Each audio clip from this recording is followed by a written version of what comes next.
Sana'y ako na lang ang nagpresidente. Yan ang hirit ng kapatid ng Pangulo na si Senator Amy Marcos. Sa kalahating dekada natin sa Kongreso, wala nga kami kahit sinapak o sinuntok o binatukan. Alam nyo, nakakatakot dito sa ganito. Ibinoto tayo ng 2.3 million na Pilipino. Kaya lang palang baliktarin ng 2 Pilipino yon. Sa pangalawang pagkakataon, absent na naman daw si Vice President Sara Duterte sa SONA ni Pangulong Bongbong Marcos. So handa na ba kayo mag-donate ng inyong organs? Ako willing, except my heart. Ang puso ko para sa asawa ko lang. Okay, so ayan na nga yung ating mga maiinit na balita ngayong araw na ito. At yun po ang ating itatalakay, no? Una, itong pag-usapan natin, imagine kapatid ka ng presidente, itong si Senator Amy Marcos. Sinabi niya na sana ako na lang ang naging presidente. Yan po ang sabi ni Senator Amy sa kanyang kapatid. Okay, so mamaya ipapakita natin itong video na ito. At alamin natin ang buong detalye dito at i-react natin yan, okay? Ito, pangalawa nating pag-usapan ay itong COMELEC, okay? Grabe ang kanilang ginawa dito sa Duterte Youth Party List, di ba? Nung una, klarong-klaro na itong Duterte Youth Party List ay talagang binoto ng millions of Filipino people. Meaning to say, sila talaga ay gusto ng taong bayan. Pero ngayon, cancel na ang kanilang registration at itong si Cardema ay uminit ang kanyang ulo dito sa mga taga COMELEC. Imagine that one, kasi po itong Duterte Youth Party List, from the name itself, Duterte, pangalang Duterte yan, tapos itong si Cardema at itong Duterte Youth Party List, sila lang naman ang nagsampa ng impeachment complaint laban sa Presidente Bongbong Marcos. Sila po'y natatakot dito kasi alam naman natin kapag makarating ito sa Senado, sa tingin ko maraming maka-Duterte dyan sa Senado. Okay? So ngayon, ang gagawin ng COMELEC, umabot na sa point na pinaka-cancel na nila ang registration ng Duterte Youth Party List. Grabe. Pag-usapan natin yan mamaya with a deeper explanation bakit nagkaganito na ang away politika sa Pilipinas. Okay? Eto, pangatlo nating pag-uusapan ito po'y patungkol kay Vice President Inday Sara Duterte. Hindi ko alam kung saan galing pero nag-anunsyo na itong si VP Sara ay mag-a-absent sa pangalawang pagkakataon sa SONA ni Bongbong Marcos. Di ba?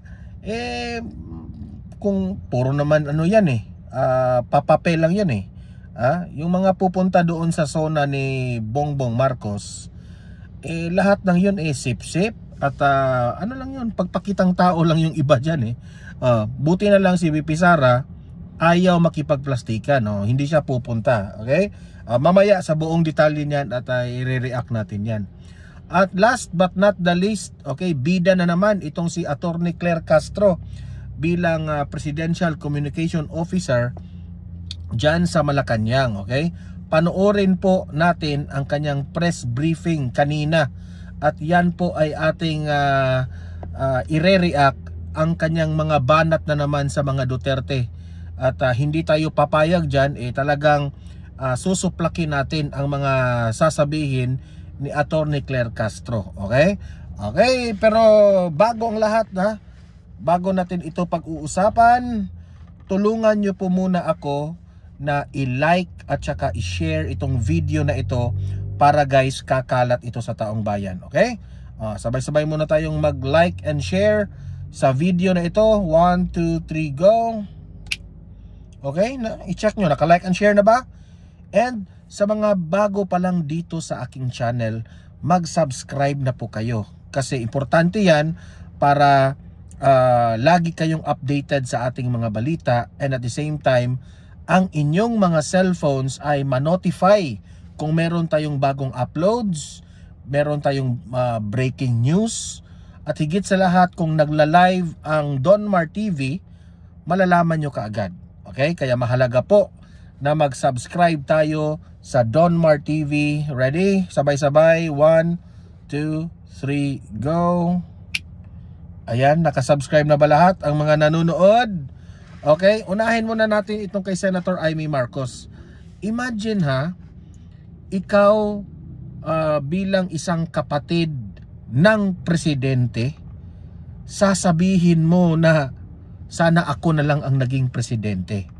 Kasi kung matatandaan natin, itong Senator Amy Marcos, pumunta yan sa Davao dati. Noong 2022, sinusuyo nila itong si VP Sara na maging running mate kay BBM. Kung maalala nyo, si BBM, litong-lito pa siya kung ano ang tatakbuhin niya. Kung siya ba ay maging presidente or vice president. Hinihintay lang niya ang desisyon ni VP Sara kung ano ang tatakbuhin ni VP Sara. Okay? Kasi kung sabi niya, kung si VP Sara ay tatakbong presidente, he is willing to be the vice president of VP Sara. Yun ang mindset ni Senator Amy Marcos at ni Bongbong Marcos. Pero sa kasamaang palad sa kasamaang palad talaga, ang pinili ni VP Sara kasi vice president. Okay? Kasi alam naman natin si VP Sara, hindi man yan gahaman sa kapangyarihan. Wala sa ugali ng mga Duterte ang greed of power. So mas pinili ni VP Sara na mag-vice president na lang. Kasi sa 2022, bago pa lang na bababa na sa pwesto ang kanyang tatay na presidente. So para kay VP Sara, siguro hindi maganda na tatay presidente tapos susundan ng anak maging presidente. Yun siguro ba? Yun siguro ang iniisip ni VP Sara ba? Kasi hindi naman ito mga sakim itong mga Duterte. So pinili niya vice president. Okay? Ay yung una nga, ayaw nga tumakbo ni VP Sara. Gusto niya mayor lang sa Davao Pero pinilit kasi siya ng mga Marcos So sabi niya, okay, sige. Kasi yan ang gusto nyo, gagawa ako ng kondisyon. Yan ang sabi ni VP Sara. Gagawa ako ng kondisyon na tatakbo akong vice presidente sa kapatid mo na si Bongbong Marcos, considering na ipagpatuloy mo ang mga programa at mga big ticket projects ng aking tatay na si Tatay Digong. Kasi iniisip kasi ni VP Sara na sayang naman yung mga nasimulan na mga proyekto at programa ng kanyang tatay.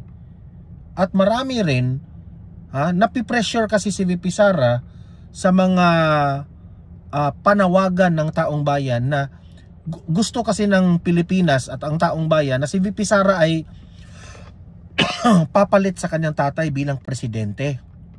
Kasi ayaw ng taong bayan na maputol yung nasimulan ng kanyang tatay. Pero si VP Sara, sabi niya, ayoko pang maging presidente. Paano ba ito? Paano ba mapapatuloy ang mga magandang nagawa ng aking tatay? So sabi niya, sige, vice president na lang ako, sabi ni VP Sara. I will run as a running mate ni Bongbong Marcos, pero may deal sila ni Bongbong Marcos na sige, I will be your running mate, pero tulungan nyo kami mga Duterte na uunlad itong bansa natin by continuing the programs sa kanyang tatay. So yun, nakasundo na sila kasama itong si Senator Amy Marcos. Yun, nanalo silang dalawa. Ngayon, alam natin kung anong nangyari. To make the long story short, watak-watak na. Pero dito kayo magtataka. bakit itong si Senator Amy Marcos mas pumili siya na kampihan itong si VP Sara. Imagine ha, mas pinili niyang kampihan si VP Sara kasi alam ni Senator Amy Marcos na sinira again ang kanilang pangalan nitong si Tambaluslos at itong si Bongbong Marcos. Especially, ito pa, kasama na yan si First Lady Liza Araneta Marcos. Sila, sirang-sira po ang pangalan. Kumbaga, ang mga Duterte diehard supporters, bad trip na ang Marcos. Siyempre, di ba? Sino ba namang audience ko dito sa Donmar TV? Lahat naman tayo dito DDS, di ba? Bad trip na sa atin si Marcos, di ba? So ngayon, siguro utang na loob kay Senator Amy Marcos, mas kinakampihan niya ngayon itong si si VP Sara. At nagsasabi na ngayon na sana ako na lang ang naging presidente. Imagine that one, kayong mga bangag vloggers, kayong mga tambaluslos vloggers. Wake up! Kapatid na ang nagsabi ha. Dinadakdakan na niya ang kanyang kapatid. Meaning to say, wala talaga itong presidente natin, wala talaga. Mismo kapatid, ayaw. Ha? Kapatid ng presidente, ayaw. Ayaw na niya. So, gising-gising naman tayo. Alam nyo no, first time in the history of the Philippines, isang kapatid ng presidente mismo ang ayaw ng hindi ba kayo nagising niyan? Loyal pa rin kayo, loyalista pa rin kayo. Kawawa naman kayo. Kayo actually no, ang mga loyalista, sa totoo lang, ang mga loyalista po, kayo po ang pinaka kayo po ang pinaka BO na mga Pilipino na hanggang ngayon nabudol pa rin. Yan ang katotohanan. Huwag na tayong magbulahan. O ito, panoorin natin. O, kayo nang humusga at sabay tayong mag-react. Sana'y ako na lang ang nagpresidente. Yan ang hirit ng kapatid ng Pangulo na si Senator Amy Marcos sa gitna ng bangayan sa issue ng San Juanico Bridge. Nauna nang pinuna ni Senator Amy ang umano'y kakulangan ng pondo para sa rehabilitasyon ng tulay na nag-uugnay sa Samar at Leyte.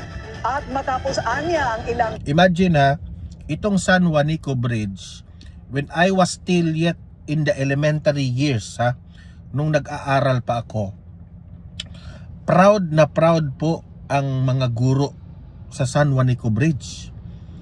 Isa ito sa mga ipinagmayabang ng Marcos administration, itong San Juanico Bridge. But look at the San Juanico Bridge now. Oh, alam ko naman na itong si Presidente Marcos i-blame na naman niya ang mga past administration dito sa San Juanico Bridge. Oh. Siguro yan, magbi-blame na naman yan. Yan naman talaga ang ugali nila, magbi-blame eh. Ngayon, Bongbong Marcos, instead na ikaw gagawa ka ng solusyon dito sa mga problema na ito, for anak ko ron, ha? Mujim pa ka? Ari. Yung kasamahan ko mag-gym kasi kami after by vlog, no? Sige, ito patuloy. Itong San Juanico Bridge na ito, medyo I think matagal-tagal na rin, no, na walang maintenance. Sige, let's accept the fact na walang maintenance. Good job rin sa tatay ni Bongbong Marcos na ito ay nagawa, and at the same time matibay kasi umabot ng ilang dekada eh. Ngayon, instead na magdadakdak ka Bongbong Marcos, no, na walang budget, kung ano-anong sasabihin mo ha. Oh, teka muna. Okay. Walang budget, bakit hindi ito pinunduhan? Yan naman yan kasi ang reasoning niya, bakit hindi ito pinunduhan? Bakit sira-sira na itong bridge na ito? Wala na tayong magagawa dyan, Bongbong Marcos, kung magdadakdak ka lang ng magdadakdak. You are the president now of the Philippines. You have the tools and the resources. Gawan mo ng paraan. Huwag ka nang magbintang. Kasi ang taong namimintang ay halata po, sobrang halata na hindi mo kaya. 'Di ba? Tama siguro yung sinabi ni VP Sara, 'di ba? Na halatang halata na itong si Bongbong hindi niya kayang maging presidente. I remember VP Sara told that sa mga media. Patunayan mo, Bongbong Marcos, na magaling ka. Kasi kung ikaw nangangampanya ka noong 2022, sobrang galing mo sa kampanya eh. Tinatanong ka pa nga ng mga reporters, mga media, ang galing mong sumagot. Pero ngayon na you are in the ground, you are the president, you have the resources, nga. Walang nagawa. Ang nagawa mo lang, blame lang ng dating administrasyon. Tama ba yan?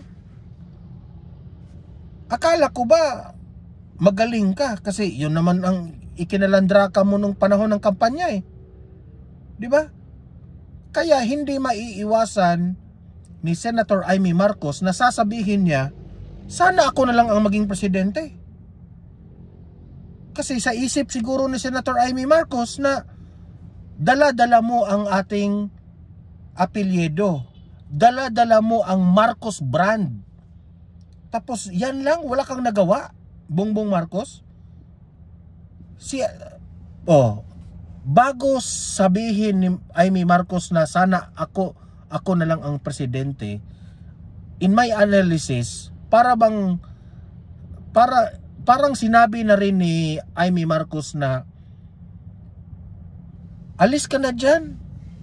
Pinahiya mo lang yung ating apelyido. Parang ganon yung ibig sabihin ni Senator Amy Marcos dyan. Tapos ito namang mga loyalista, bulag naman, hangang-hanga kay Bongbong Marcos. Kawawang bansa, sa totoo lang. Pag-uusisa sa San Juanico Bridge, deadma lang daw ang DPWH at pinsa ni PBBM na si House Speaker Martin Romualdez na baluarte ang Leyte. Nakakahiya ito kasi baluarte pa naman nila ito mga Romualdez at mga Marcos. Pinabayaan nila. Sarili nga nilang baluarte, hindi nga nila maayos-ayos yung bansa pa natin. Sus! This is a failure in your leadership, sa totoo lang. Naman ang Kamara, ano ba ang naging ambag ng Senadora? Dagdag din ni House Spokesperson Princess Abante, patuloy ang paglaan ng pondo para sa pagsasaayos ng San Juanico Bridge. Okay. So, yun po, no? Ipinagtanggol pa silang dalawa ni Princess Abante, yung attack dog ng House Speaker. Bago kayo hire ng attack dog, siguraduhin nyo na meron kayong argumento. Kasi napahiya na nga nyo ang Pilipino eh. Napahiya na ninyo. At the end of the day, kawawa yung bayan natin sa nangyaring ito. Kawawa. Kasi itong administrasyong Marcos, ang hilig ninyo sa ang hilig ninyo sa pamumulitika eh. Yan ang hirap sa atin eh. Ang hilig ninyo pamumulitika. What do I mean by ang hilig ninyo ay pamumulitika? Kasi if ang isang politician ay laging nakaabang sa away ng kanyang kalaban, mawawala kasi ang kanilang concentration. Kapag mawawala ang kanilang concentration, wala na silang ibang gagawin kundi atake lang sila ng atake ng kanilang kalaban. Kasi ang iniisip nila, matatalo ako sa susunod na eleksyon, so dapat kong atakihin yung aking mga kalaban. Ganon ang dating dyan. So to the point na makakalimutan niya yung mga proyekto niya. Makakalimutan niya, hindi na niya makita yung problema ng Pilipinas, kung ano yung mga kakulangan, kasi iniisip niya, yung mga kalaban, lagi akong inaatake, ganun, ganyan. Ang hirap kasi ng Administrasyong Marcos is hindi sila marunong tumanggap ng kritiko. We all know na itong si Tatay Digong, lagi itong nag-criticize sa Administrasyong Marcos. Instead na pakinggan niya si Tatay Digong sa yung pagkikriticize ni Tatay Digong, pakikinggan niya para sa kabutihan ng bansa natin, because it's good to have meron tayong critic. Kasi yung critic ay yun ang mag-i-improve sa atin, 'di ba? Kasi hindi naman tayo perpekto eh. Ngayon, instead na makikinig sila dito sa mga kritisismo, ang ginawa nila, they will silence the critics. Ayaw nila ng kritiko. Si Duterte, paborito niya yung kritiko eh. Si Leni Robredo, hinahayaan niya na magkritik eh. Tama yun. Demokrasya tayo. We have to voice out kung ano yung kakulangan natin. Sasabihin ni Duterte, mahina si Bongbong Marcos dito sa ganon, ganito, mali yung kanyang ginagawa. So ikaw na presidente ka, if you want to be a productive president, makikinig ka, tama. Yung mga banat na sa tingin mo hindi makakatulong, ignore. Yung mga sa tingin mo, yung nag-criticize, kulang pala tayo. Yun yung tatrabahuin nyo. In that way, you are a good leader. You are a good listener. Ang hirap nitong administrasyon na ito eh. Hindi makinig ng kritisismo. Look at what happened to SMNI. They silence SMNI. They silence vloggers. Kasi ayaw nilang makinig eh. Look at what happened now sa bansa natin. Akala ko ba unity tayo? Akala ko ba unity tayo? Kasi if you are for real unity, you have to listen to the people, to the media. Okay? Kung sa tingin nyo nakakatulong itong kritisismo na ito, tanggapin ko yan. Kung sa tingin nyo pang ano lang ito, paninira lang ito, ignore. Ganon sana. Diba? Pero sad to say, this government, this administration is a failure. Wala kayong ibang ginawa kundi away politika. Napabayaan mo na ang totoong problema. Take for an example kung ano ang nangyari sa Duterte Youth Party List. Ang Duterte Youth Party List po, itong party list na ito, ginamit pa yung Duterte. Unang-una, yun ang pinakaunang dahilan kaya kayo galit dito, kasi Duterte Duterte Youth Party List. Insecure kayo dito eh. Pangalawa, ito lang ang party list na nag-file ng impeachment complaint laban sa ating presidente. Kasi nakikita nila na may lapses itong presidente. So we have to file an impeachment complaint. Dahil ang COMELEC, kaalyado ng presidente, nagalit. Di umano nagalit di umano. Kaya kinancel ang registration ng Duterte Youth Party List. Ang tanong, lumalaban ba kayo ng patas? Sa mga ganyan na ginagawa ninyo, COMELEC, Bongbong Marcos, Tambaloslos, lumalaban ba kayo ng patas? Hindi. Hindi kayo lumalaban ng patas eh. Kung yan ay proseso, if yan ay isa sa mga boses ng taong bayan, na to impeach Bongbong Marcos, dapat hindi kayo onion skin o dapat hindi kayo affected. Si VP Sara nga, di ba? Hinaharap ni VP Sara because that's part of siniraan siya. Wala akong problema. Haharapin ko yung impeachment na yan. Alam niyo ba kung bakit? Mamaya, i-explain ko sa inyo bakit ginanyan nila ang Duterte Youth Party List. I-explain ko sa inyo. Eto, panoorin muna natin. Play. Tinawag na kalokohan ni Duterte Youth Party List Chairman Ronald Cardema ang pagkansela ng COMELEC sa kanila registration. Kinansela ng COMELEC 2nd Division ang registration ng grupo dahil bigo itong sumunod sa ilang requirements sa accreditation noong 2018. Pero binalik ni Cardema ang CCC. Imagine that one, ha? Ginawan sila ng lapses talaga, no?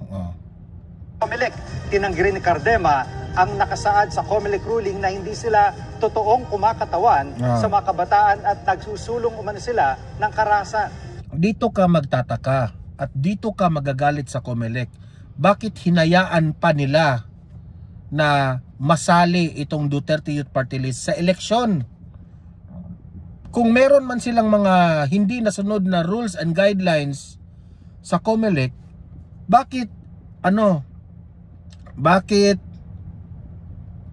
umabot pa sa point na nakasali pa sila sa eleksyon tapos nanalo pa sila?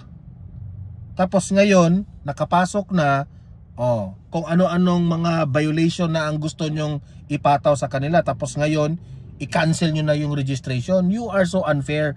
Boo! You are very lumalaban kayo ng hindi patas. Nakakahiya kayo mga taga COMELEC.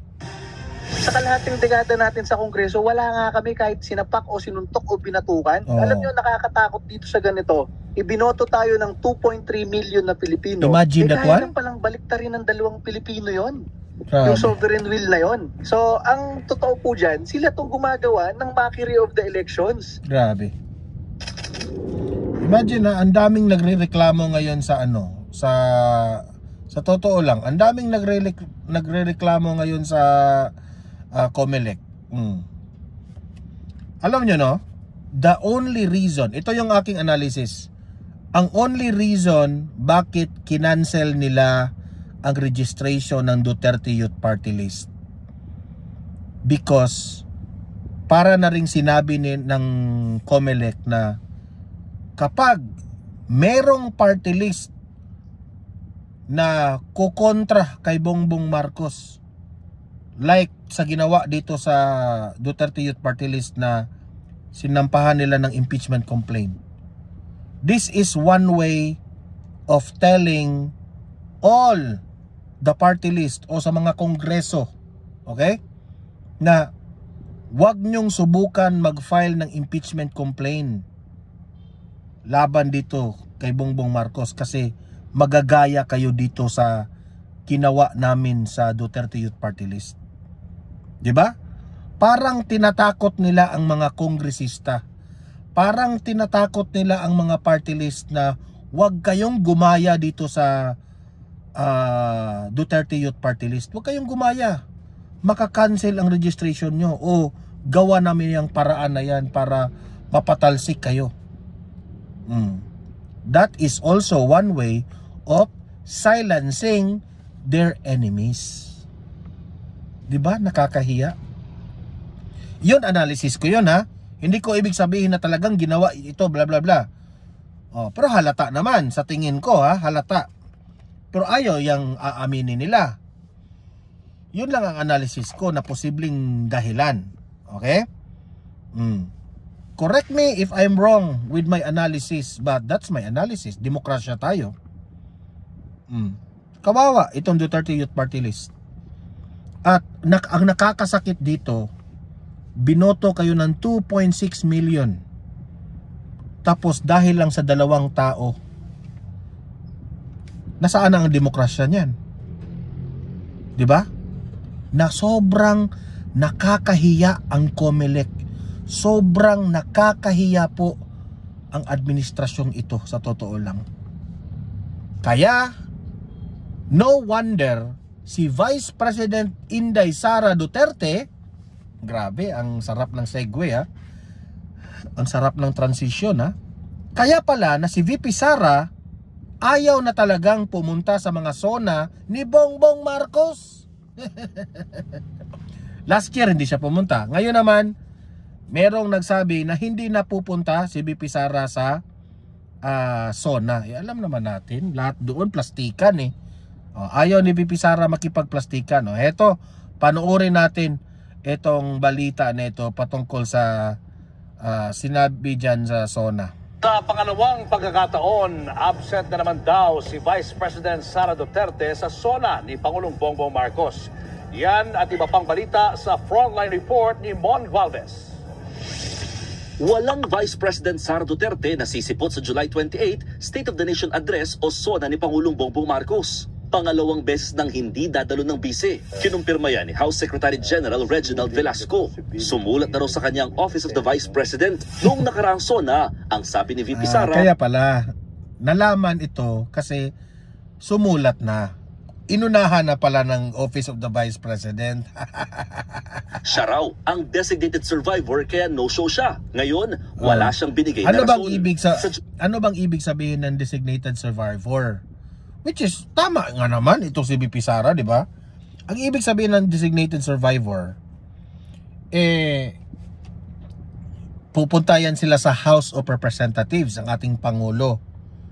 Kung pupunta si VP Sara doon, kung present ang presidente at ang vice presidente doon, hindi natin alam kung merong calamities, kung merong anong nangyari, kung lahat doon binobaha, example lang ito ha, kung may hindi natin gusto na mangyari doon, at least kung yung presidente at vice presidente kung nandoon, ubos yung lahat. Wala na tayong presidente, wala na tayong vice president. So ang designated survivor, ibig sabihin ni VP Sara, aalis ako, hindi ako pupunta sa zona. Kasi kung merong mangyaring masama na hindi natin ine-expect, at least meron pa siya. Siya ang maging presidente. Hindi, practical lang naman ito ha. Hindi man sinabi ni VP Sara na yan talaga ang mangyari. Yan, katotohanan yan. Nasa ligang batas talaga yan, na meron talagang designated survivor. I-28 ang ika-4 na zona ni PBBM. Tungkol naman sa pagkansela ng COMELEC sa registration ng Duterte Youth Party List, may buwelta si Chairperson Ronald Cardema. Sabi ng COMELEC, bigo ang grupo na sumunod sa jurisdictional requirements, partikular ang publication at pagdalo sa mga hearing ng kanilang aplikasyon. It is never the fault of Duterte Youth Party List because under the party list law, it is actually the COMELEC who is required to publish the name of Duterte Youth Party List. Lahat ng notice of hearing, lahat ng hearing, inatanda natin. Hindi pa naman final yan at iapila pa ng Duterte Youth Party List. Ipinroklama naman ng COMELEC 2nd Division na pero itong isa na natalo, imagine ito na yung Duterte Youth Party List na nanalo, binoto ng 2.6 million, kinansela yung registration. Pero itong natalo na si Abante, yun pa ang nakapasok ngayon kasi may chance na ma-disqualify, ma-annul yung si Uy, yung kalaban ni Abante. Imagine that one. Parang halata na inabayas ng COMELEC, di ba?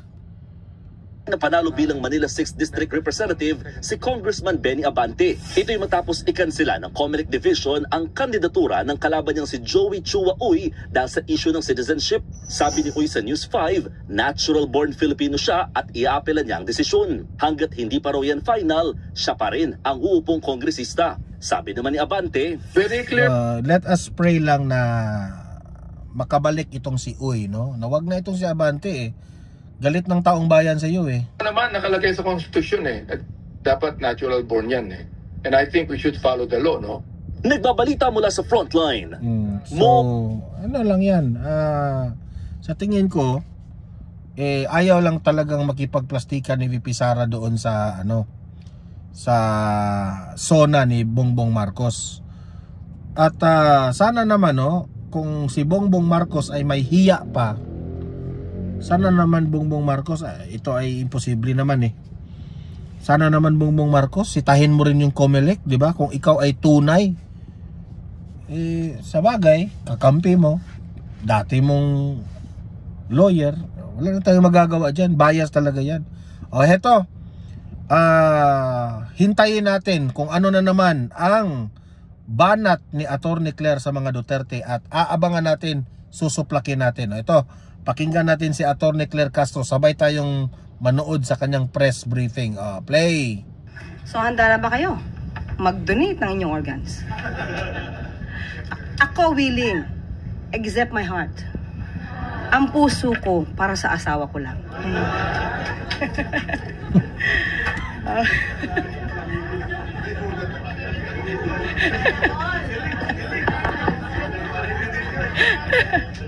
Ayun, okay, ready na po tayo sumagot ng inyong mga mahihirap na katanungan, MPC.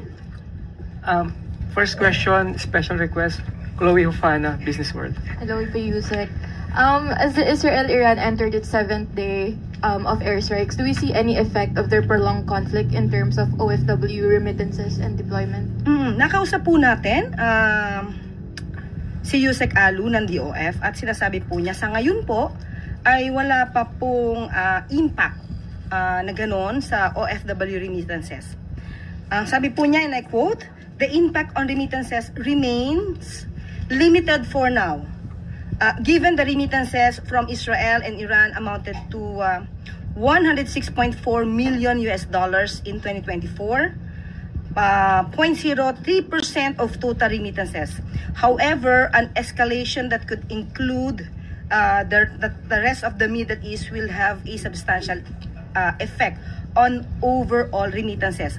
Ayon sa kanya po, malamang po talaga ay magkakaroon ng pagtaas sa presyo ng krudo at maapektuhan mas malamang ang household consumption at ang economy growth prospect. Yun po ang sasabi niya. Dahil kadalasan po kapag tumataas ang presyo ng krudo, tumataas din po ang bilihin sa merkado. Thank you po. Thank you, Chloe. Next question, Eden Santos, Net25. Good afternoon po, Yusek. Kaugnay po yung sikat ba ito, scatter na binabanggit po. Alam naman natin na hindi lang po siya cocaine o iba pang illegal drugs ang nakaka-addict. Sabi po marami nating mga kababayan yung nalululong na rin dito sa tinatawag na scatter dahil madali lang pong ma-access online. Marami yung nababaon sa utang at nasisira yung buhay at maging yung kanilang pamilya dahil po sa online sugal. May mga viral post na po sa SOCMED kaugnay nito. May mga endorser din po ng mga kilalang mga personalidad. May mga billboards pa nga po na nakakalat sa EDSA.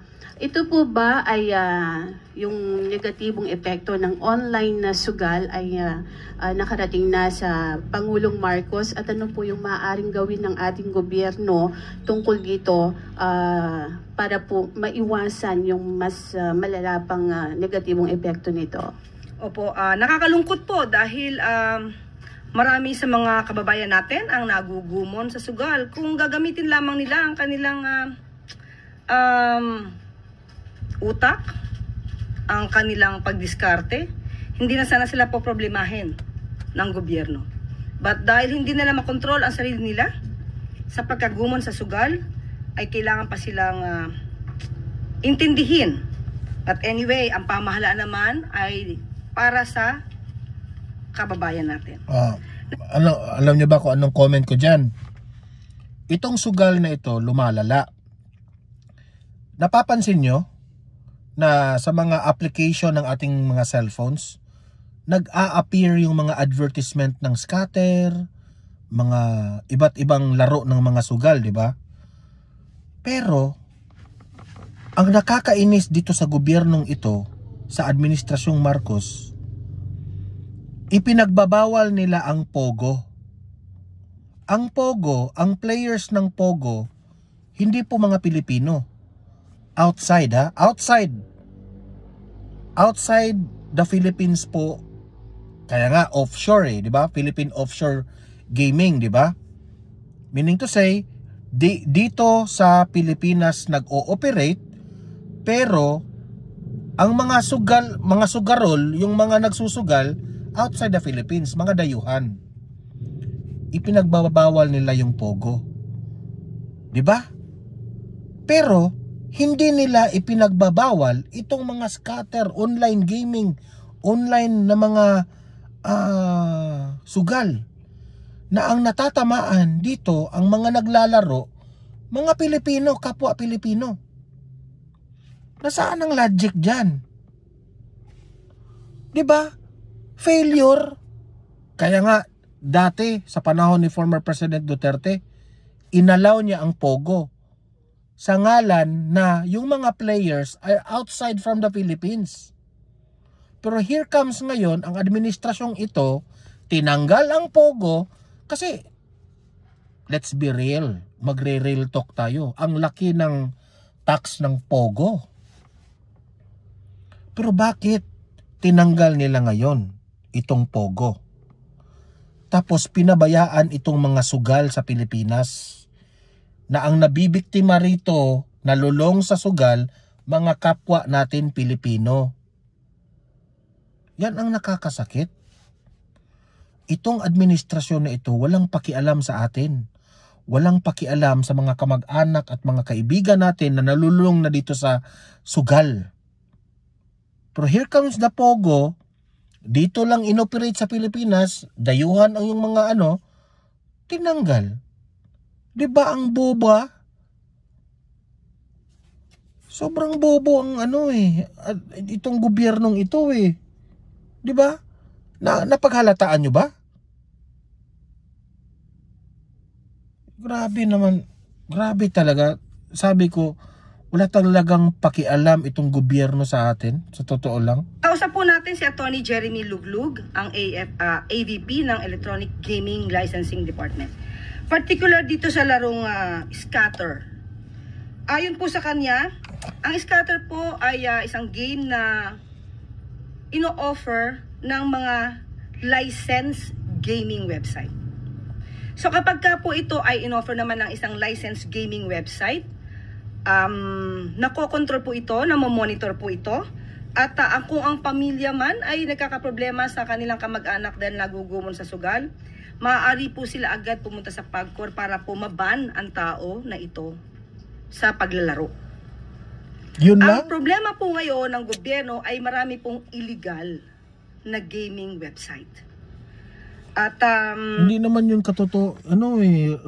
realistic Kasi if yung tao na yun, na-ban yun, pwede naman siyang gumawa ng bagong account. O maglaro siya with a different account, pero gagamitin pa rin niya ang pera niya. Yun lang ang solusyon ninyo, ang babaw naman yun. Meron na po silang 7,000 website na naipasara.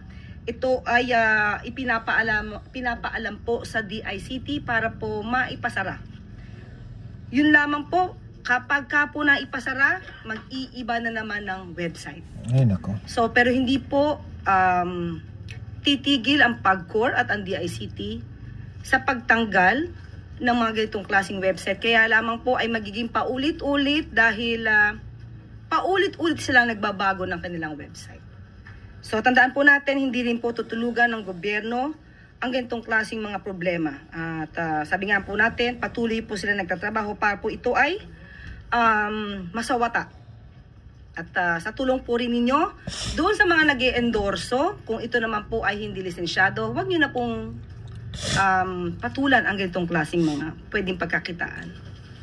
Yusek, since sinasabi niyo po paulit-ulit lang kahit na ipasara, wala po bang plano ang administrasyon ng Pangulo para po ito ay ipatigil na lang din kagaya ng ginawa sa Pogo na pinaban po?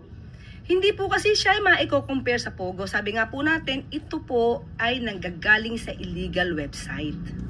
So, imagine that one ang Pogo na nakakuha tayo ng malaking mga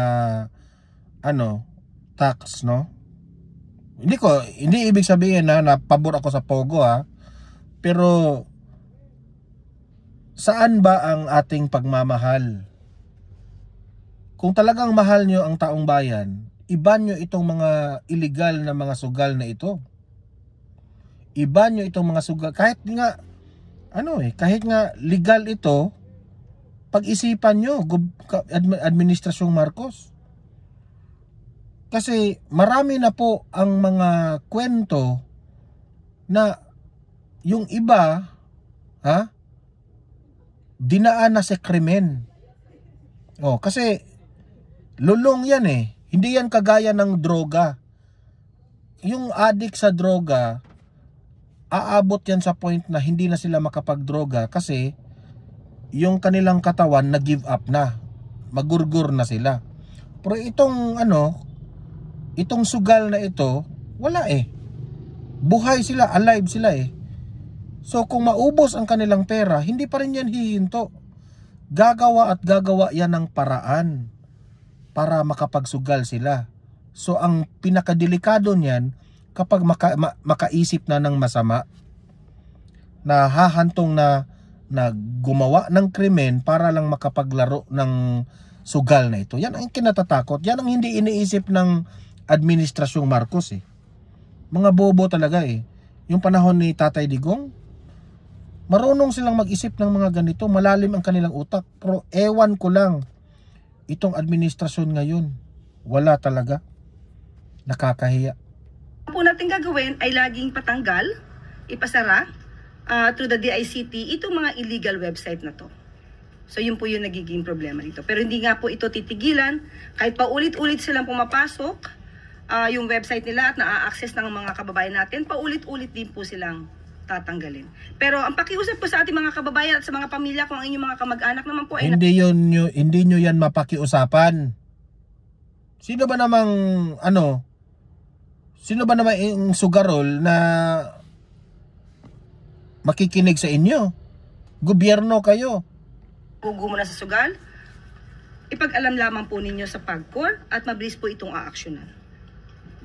Meron po bang hotline or na pwedeng puntahan ng mga kapamilya nila para dun or personal saan pupunta sa opisina ng PAGCOR?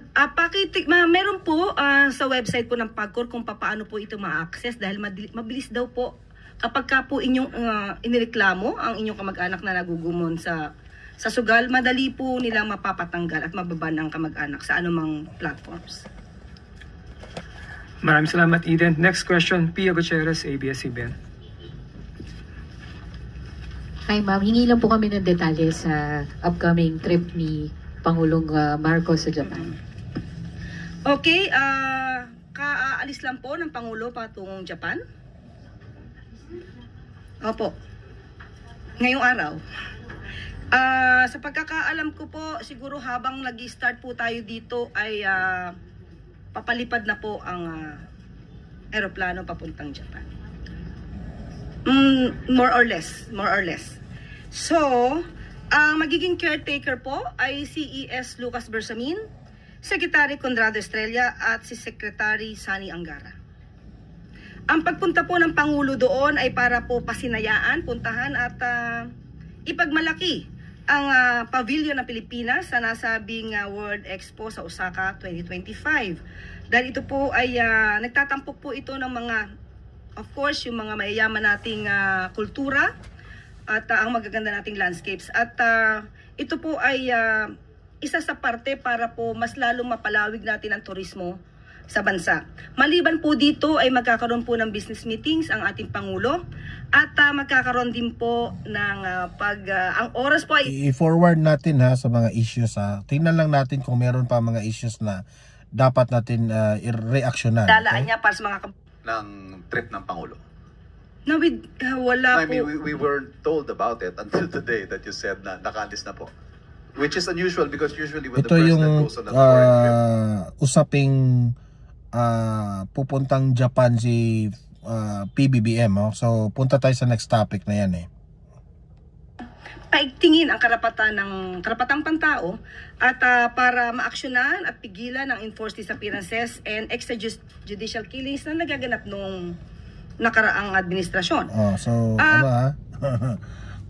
Duterte na naman. Si AJK yung nabanggit eh. Ito. Nabasa ko rin yung tungkol sa freedom of expression at siguro naman po ay walang duda na ang freedom of expression ay namamayagpag sa atin ngayon dahil ang Pangulo pa mismo at ang gobyerno minsan ang siyang biktima ng fake news.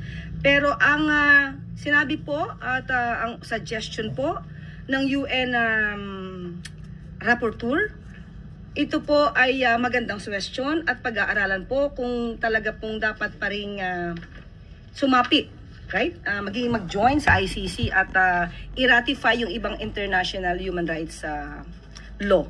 So pag-aaralan po ito mabuti natin, Pangulo. Yes, ito hong, there is indeed a call from the Special Rapporteur for the Philippines to open discussions for rejoining ICC. Yes. Is this something that's under consideration? Kayo, mga audience na nanonood ngayon, payag ba kayo na mag-join tayo ng ICC? Ako hindi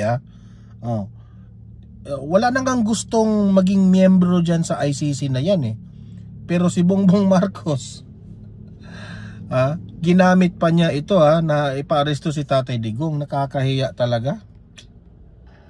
Sa aking palagay, opo, at kaya lang hindi po ngayon na pag-uusapan ang bagay na yan. Pero sa mga ganitong suggestion, open naman po ang... Kung tayo ay mag-join ulit sa ICC, useless. Sa totoo lang. Ulo para po ito ay mapag-usapan. Meron din pong panawagan na mag-issue ng formal denouncement ang administrasyon sa practice of red tagging and penalize those who violate it. Makakarating po yan sa Pangulo. Kung ano man po... Okay, so I think yan lang po muna sa ngayon at least na pag-comment natin yung patungkol sa ICC issue na yan, no? At kawalang hiyaan ang kapag ang administrasyon na ito ay gagawin nila na maging miyembro ulit ng ICC. Tumiwalag na nga tayo for many reason kasi insulto yan sa ating justice system, okay? Kaya nga tayo tumiwalag kasi kaya natin na wala yung ICC. Ngayon, alam naman natin na itong ating presidente ay magpapasipsip yan sa ICC. Kasi nandun po ang kalaban nila na nakakulong ngayon si Tatay Digong. Kalaban, takot sila kay Duterte kaya nagpapasipsip sila ngayon sa ICC. Baka isipin nila kapag magpapasipsip tayo sa ICC para tuluyan na makulong si Duterte doon at matalo sa kanyang case doon. Baka ganun ba? Analysis lang natin ito So who knows, di ba? Pero useless, no? Ang ICC kasi sa tingin ko ito po ay ginamit sa politika. Napupolitika po. Kaya para sa akin, no? Dapat nang buwagin yung ICC na yan kasi mismo ang Amerika ayaw ng ICC. Kung ayaw ng Amerika ang ICC at tayo ay isang treaty ng isang like Amerika, kaalyado natin, kakampi natin. So kung ano yung desisyon ng Amerika, yun sana ang desisyon rin natin. No? Na kung ayaw ng Amerika, ayaw rin natin ng ICC. Bakit pa natin pinadala yung ating kapwa Pilipino doon at mag-suffer? Kaya nga nakakahiya itong administrasyong Marcos Okay, so yun po ang topics na ating na-reactan ngayong araw na ito. Maraming salamat. Libre kayong mag-comment, mag-react sa ating mga pinag-usapan. At usap-usap tayo sa comment section. Don't forget na i-like at saka i-share itong video na ito para kakalat ito sa taong bayan. And sa mga bago pa lang dito sa aking channel, mag-subscribe na po kayo para lagi kayong updated sa ating mga balita. And also, meron tayong pangalawang channel natin, Donmar TV, Balitang Totoo, okay, sa YouTube. Mag-subscribe rin kayo doon para makakita kayo ng mga videos doon na hindi nyo mapapanood dito sa main channel natin. Okay? Sa mga audience ko dito sa Donmar TV, maraming salamat. See you in my next video. Have a great day, have a great night, and God bless po sa ating lahat. Mabuhay ang Pilipinas and God save the Philippines. Bye-bye.